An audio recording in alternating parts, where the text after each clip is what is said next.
Hey guys, welcome back to a new series. I know it's been a good long time since I've made a video. I feel guilty. Uh, a lot of shit's gone on. I'm sorry for that, and I do apologize for not having a video out in 4 months. But anyway, I kind of felt like getting back into it, so let's go and get started. This is a new series on how to effectively make a starter build for a ship that whatever you guys would request. Today I'm going to be doing a just an overview of my current build of classic favorite of mine, the Resolute.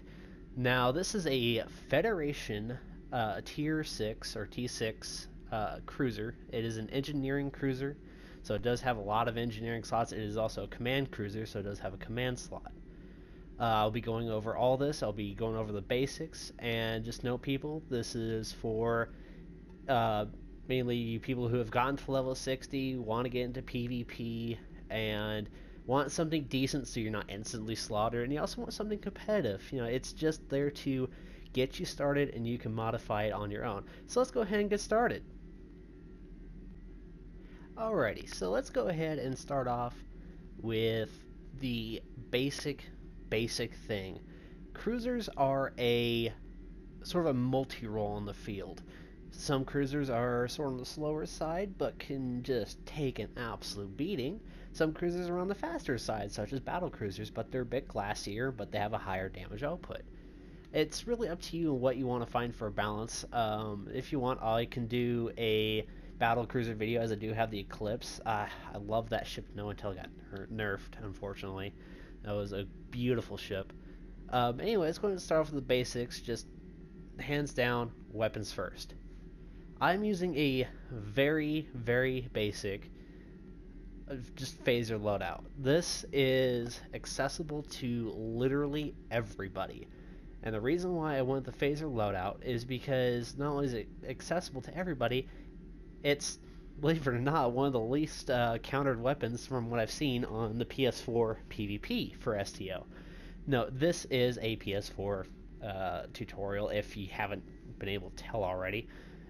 But this is hands down the most basic weapon besides Disruptor and Plasma that you can do. Now, unfortunately, here's the catch. This build I'm about to show you is sort of married to phasers, which is not a bad thing. But in truth, you know, there are other weapons out there. So I use basic phaser beams or beam arrays. I didn't really care what procs I had on them. They're just kind of there. They vary. It does say 700 and something damage at the moment, but in combat, do not be surprised if you watch it ping in the 5,000s. I am not joking.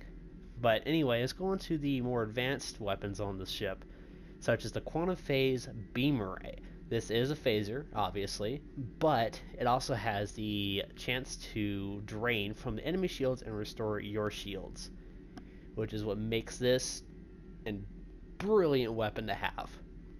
And now note, this is a beam boat. I'm not the biggest fan of torpedoes, but if you want to see torpedoes, I'll gladly do a video on that. I also have the Anti-Chronoton Infused Hetrion Beam Array.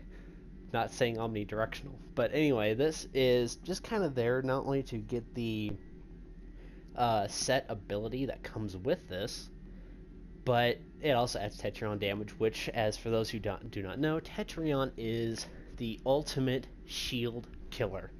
That is the whole sole purpose behind Tetrion, is kill shields. And since it's an omnidirectional beam, I set it up in the back for a good reason. And that's because if I'm facing somebody on my frontal arc, I have 5 weapons at my disposal. Because I have these 4, and this is a turret, equaling 5. So on my broadsides, I have 8. On my 4, I have 5. And my rear, I have 4. So it's a weird concept getting to just get down instantly, but once you figure it out, it's quite simple. So anyway, these are available. This one is available in the future-proof missions, And this one, I believe, is available in the Iconian Wars. I don't remember which missions, but if I do, I'll leave them down in the description. Now, onto the equipment, I guess, if you want to say. I always call this stuff equipment. But anyway, I went with the Soul set. Excuse this. The Soul set is from the final mission at Iconian Wars. And the reason why I went with this set is because everybody can get it. It's easy to get. It takes a little bit of time, obviously. But it's not something you need to spend hours trying to get, like the reputation stuff. So this is very basic and just easy to get. But this will do more than enough to actually keep you in the fight and doing what you need to do. As you can tell, just the Soul Shield itself is very nice. Also, the set bonuses make this extremely desirable as well. Go ahead and let you guys see the abilities on this. Just pause it whenever.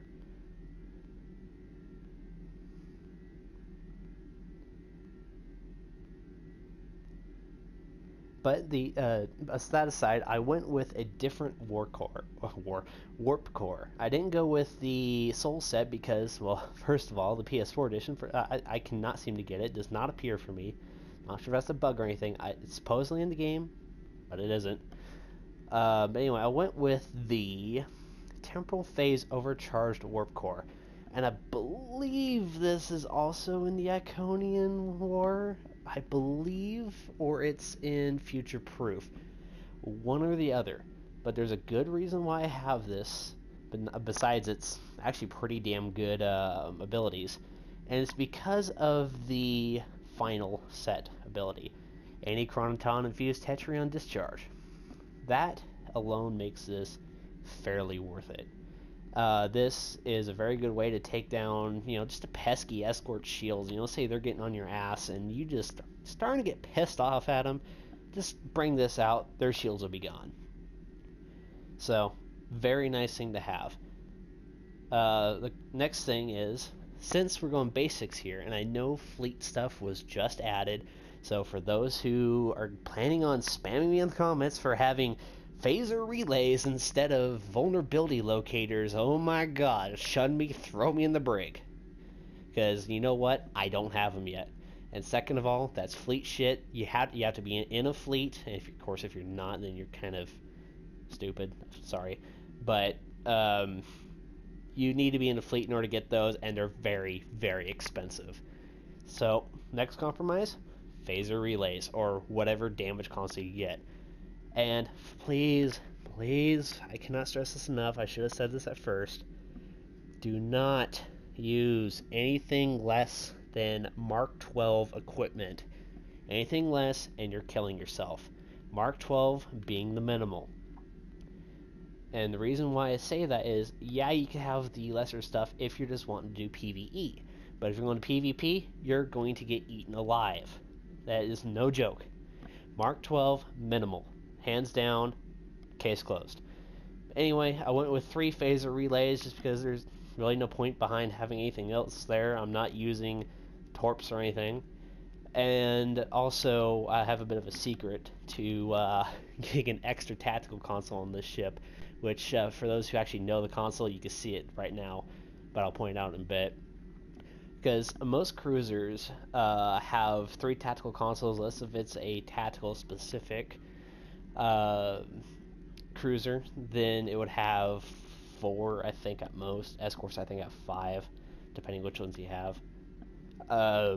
Anyway, this is really not that good. This is not a damage-dealing tactical console layout. Only having 3 slots, not that good. However, these consoles are very good, but not 3 slots. So anyway, let's move on to the Temporal Disentanglement Suite. This is, again, off of, I know this for a fact, the first mission in the Future Proof. Excuse me.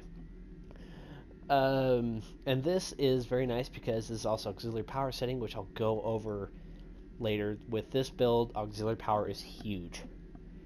Also goes over maximum shield capacity, critical chance, critical severity. I mean, you guys can read it right here. But it's also part of the anti-chronoton fused tetryon discharge. Also have a shield emitter amplifier. I don't have my good one on at the moment. I have a Mark 14 exotic level shield emitter, but I don't have it on me. I have it on my Warbird instead, because really this ship does not need the way this thing's laid out. But self-explanatory, shield regeneration rate. Big piece. Shield regeneration will buy you the game, but something like, let's say, shield capacity, that'll buy you a minute at most. Shield regeneration will buy you the game. Just remember that. Also, let's move on down to the neutronium alloy. This is a fairly big piece as well, because this is overall all damage resistance. This is, I cannot stress enough, a very important piece to any cruiser or even escort build. This piece is astronomically important. Now, there are other compromises, like let's say if I go to the reputation, should be one for the Dyson Joint Command. I believe it's a tier 2. There we go. The singularity energy signature dampener is a good compromise, but it's not neutronium alloy. This does a fairly good job of doing all those, but it's not neutronium alloy. Anyway, moving on. This is where I said this is a bit of a cheat. You get an extra tactical console. The quantum phase converter. This, once again, is in future proof. A lot of this stuff is in future proof. It has a great campaign. And the big reason why I say this is a bit of a cheat is because 22.5 phaser damage on the Mark 14 variant. Extra auxiliary, starship drain expertise, also hot restart, which is a very nice one to have. But you also get, I have the two pieces, this one obviously, and this, the quantum phase beam array. And these two greatly help each other. Well, I mean, they're the same set. But you don't really need to get set 3, not necessarily. What you really want out of it is set 2. The plus 15% accuracy and doubles the potency of quantum phase weapons shield drain, doubles potency of quantum phase high yield torpedo shield heal. That's a tongue twister. Alright, and that is beautiful in multiplayer. If you can get that off, the enemy will literally sit there and look at you like, what the fuck did you just hit me with? Because if you look at that, that's 2,650 from the enemy shields to restore your shields. That's only half of what it's actually supposed to do because of this console right here. So in truth, this does 5,200, actually no, 5,300 from the enemy shields to your shields.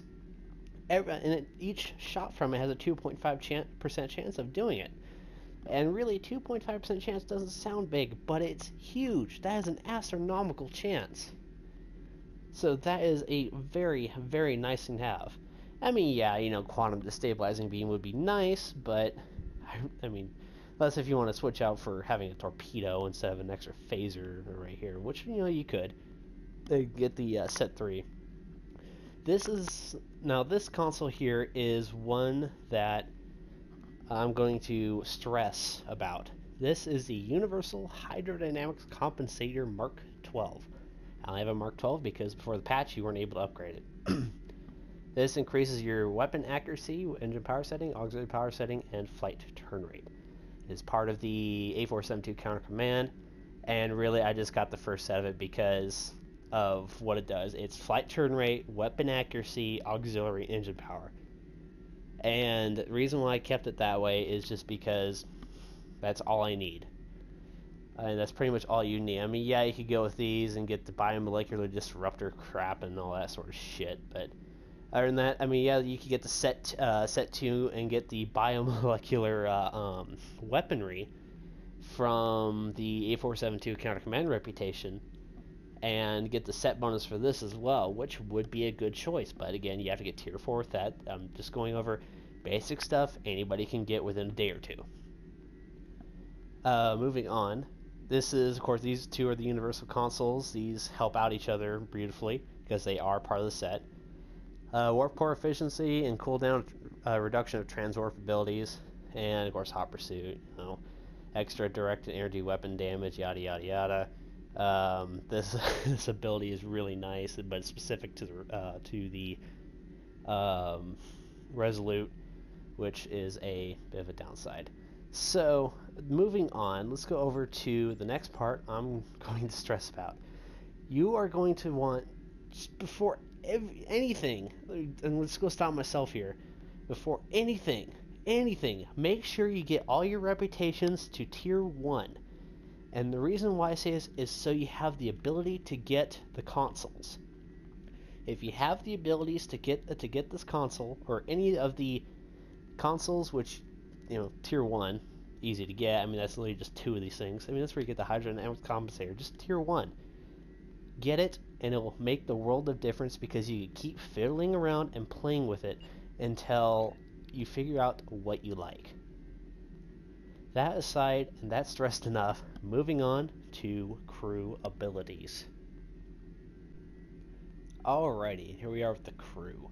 Now, since this is a engineering cruiser, you have 3 engineering slots, except I've completely converted one over to a command slot. It's an engineering command slot. I mean, you don't really need much more. Anyway, the tactical, this is where you really got to be picky. Of course, one of the most essential things you could always have is Tactical Team 1.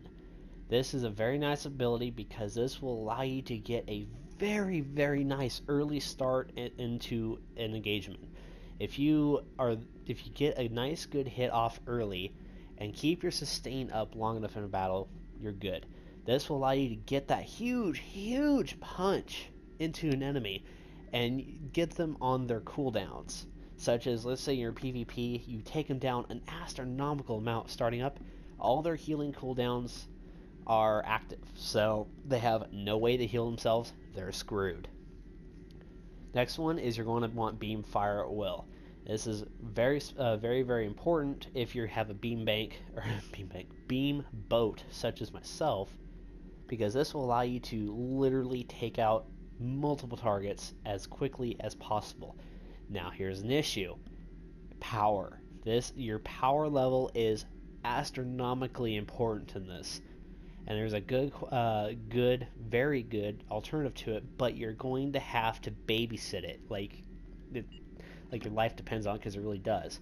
And what it is, it's actually the command weapon system efficiency. Unfortunately, you cannot set this on auto execute, and I don't really know why, but this will save your life more than anything else. 25% power cost for yourself and allies, or negative 25%.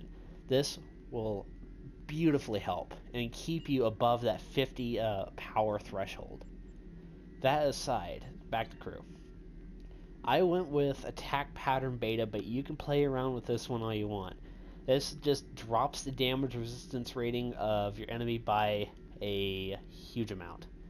You could also get attack pattern delta, which is plus 39.9% damage resistance rating to yourself. I think that's one, and also helps out teammates, I think. Not entirely sure. Anyway, this is up to you. You can pick whatever you want. I just went with beta because I'm used to it and I know how to use it. But it's all up to you. Next one, let's move on to an engineering before we get on to the command, because this one's very, very picky. So let's move on to engineering. Very important that you have emergency power shields of 1 sitting right here. Always have it, no exceptions. Must have emergency powered shields. Next one, this is, you have to have it, and you can actually swap it with these two. I went direct energy modulation 2 instead of Mark 1 because really auxiliary power to emergency battery 1 is almost exactly the same as 2, I think. Yeah, they're about.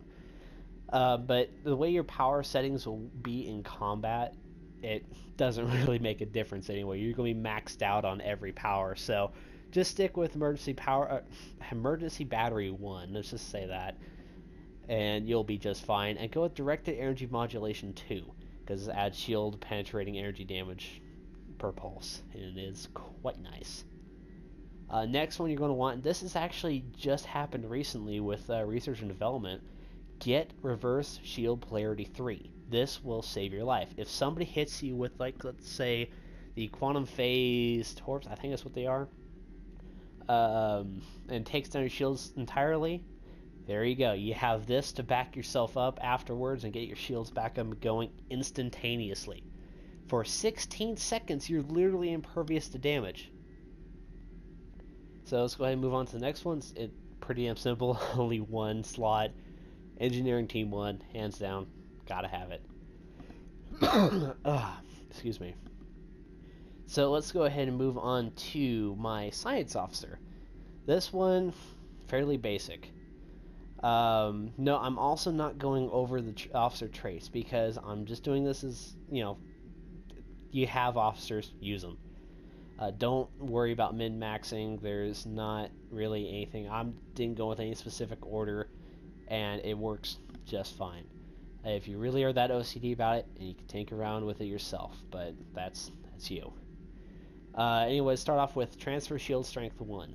This one will very much so help you if you have multiple targets trying to take you on. Now note, the way the ship's set up, your shield regeneration is insane in the first place for the type of shields the soul shields are.